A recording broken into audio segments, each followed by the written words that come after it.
जासूसी की बात जब भी हम करते हैं तो हमारे दिमाग में जेम्स बॉन्ड या फिर शार्लक होम्स या फिर ब्योमकेश बख्शी का ही नाम आता है।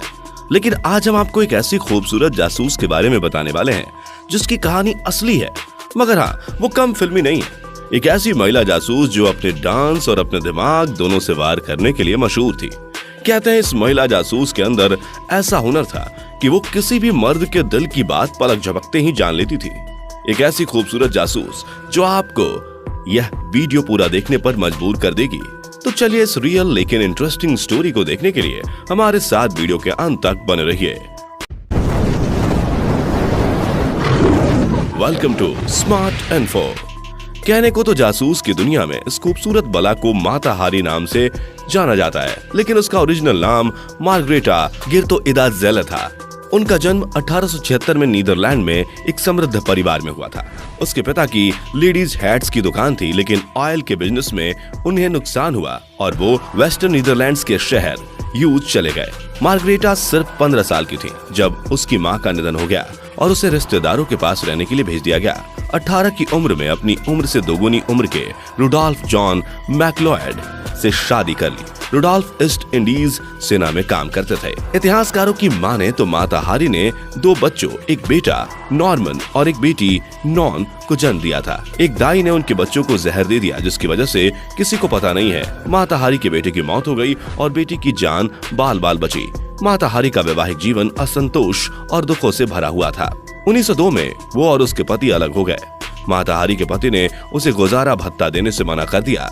हार कर उसने अपनी बेटी को पति के पास छोड़ पेरिस जाने का निर्णय लिया। माता हारी के पास 2 ही विकल्प थे, पेरिस जाकर अपनी जिंदगी बनाना या गरीबी में रहकर अपनी बेटी को बड़ा करना।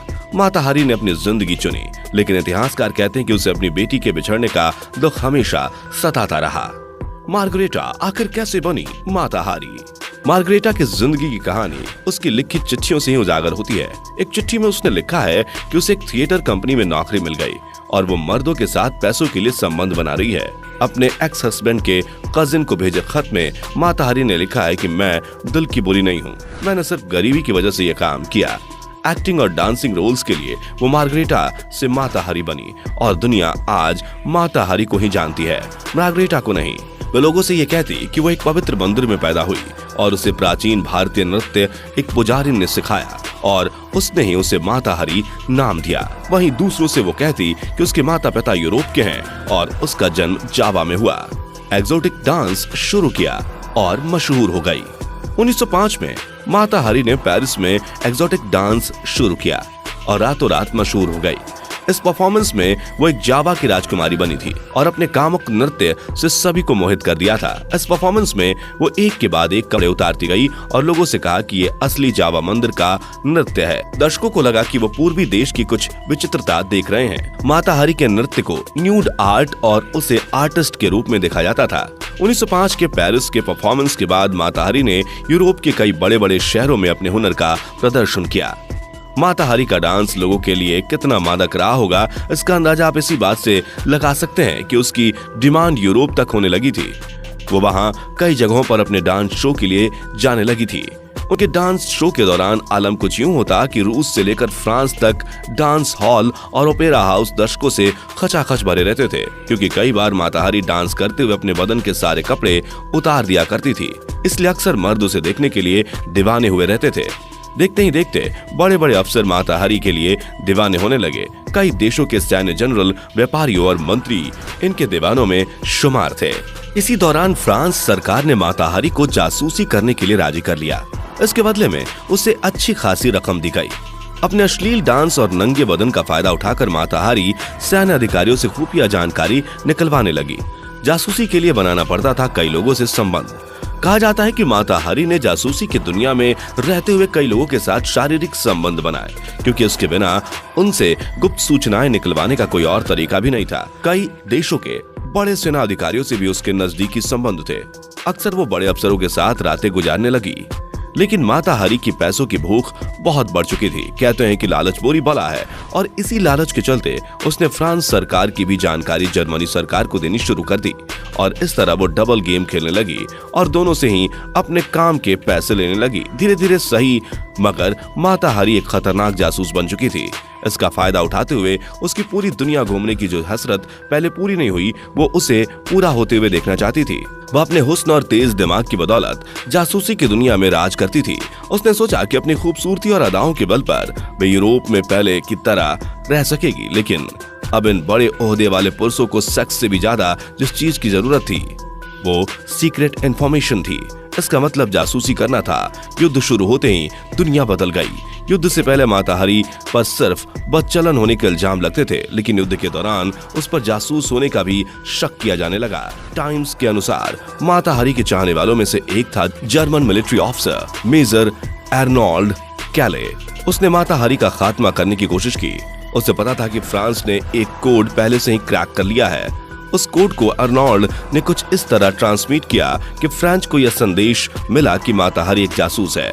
फ्रांसीसी सेना ने स्पेन की राजधानी मैड्रिड से जर्मनी की राजधानी बर्लिन भेजे जा रहे उन संदेशों को पकड़ा जिसमें कहा गया था कि उन्हें H-21 से सटीक जानकारियां मिल रही हैं। वहीं दूसरी ओर उस पर यह इल्जाम लगने लगे कि वो जर्मनी के राज फ्रांस को बताती है। इस तरह माता हरी पर हर किसी को शक होने लगा था। जर्मन और फ्रांस सब उसके दुश्मन बन गए थे।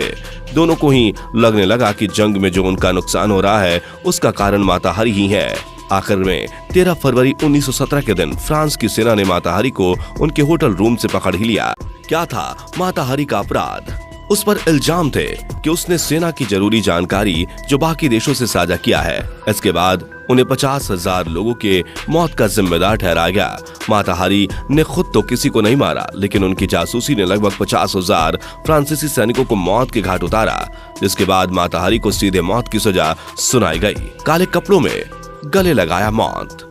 पेरिस के बाहरी इलाके में पहुंचकर गाड़ी रोक दी गई। उसके बाद माता हरी को एक जगह खड़ा कर दिया गया जहां पर उनके हाथ बांधने के लिए खंभा लगाया था। माता हरी को गोलियां चलाकर मौत की सजा देने के लिए 12 सैनिक एक साथ खड़े हुए। कुछ रिपोर्ट्स कहती हैं कि माता हरी ने आंखें ढकने से इनकार कर दिया और अपना सिर्फ एक हाथ एक कंबे के साथ बंधवाने के लिए मंजूर हुई। माता हरी ने अपने वकील को अंतिम सलाम कहने की मुद्रा में अपना दूसरा हाथ हवा में लहराया।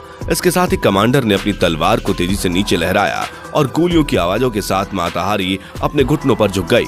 फिर एक अधिकारी ने अपनी रिवाल्वर निकाली और उनके करीब जाकर उनके सर में गोली चलाई और इसके साथ ही माता हरी की खूबसूरती बदसूरत सी मौत में बदल गई। मृत्युदंड के बाद माता हरी के मृत शरीर को लेने कोई नहीं आया, क्योंकि माता हरी ने जिंदगी भर बस मतलब के रिश्ते बनाए थे। उसका कोई अपना नहीं था। इस वजह से वो एक गुमनाम लाश बनकर रह गई थी। वैसे भी इस तरफ या उस तरफ में से जिसने भी उनसे पीछा छुड़ाना चाहा, आसानी से छुड़ा ही लिया। इसलिए माता हरी के मरने के बाद भी ये साफ नहीं हो सका कि वो किस देश के लिए जासूसी कर रही थी। इस भयंकर डबल गेम के चक्कर में मात्र 41 वर्ष की आयु में ही माता हरी को अपनी जिंदगी से हाथ धोना पड़ा। माता हरी को आज भी फेमिनिन सेडिक्शन और देश को धोखा देने वाली महिला की तरह देखा जाता है। सच तो यह है कि दुनिया कभी जान ही नहीं पाई कि वो एक फ्रेंच जासूस थी या जर्मन। इस तरह उनकी मौत और उनकी जासूसी दोनों ही रहस्य बनकर रह गई। उनके शरीर को पेरिस के मेडिकल स्कूल में पहुंचा दिया गया, जिसे चीर फाड़ के प्रयोग में लिया गया। उनके चेहरे को एनाटॉमी म्यूजियम में संग्रहित किया गया, लेकिन 20 साल पहले उनका चेहरा गायब हो गया और उनके चेहरे की चोरी हुआ माना गया है।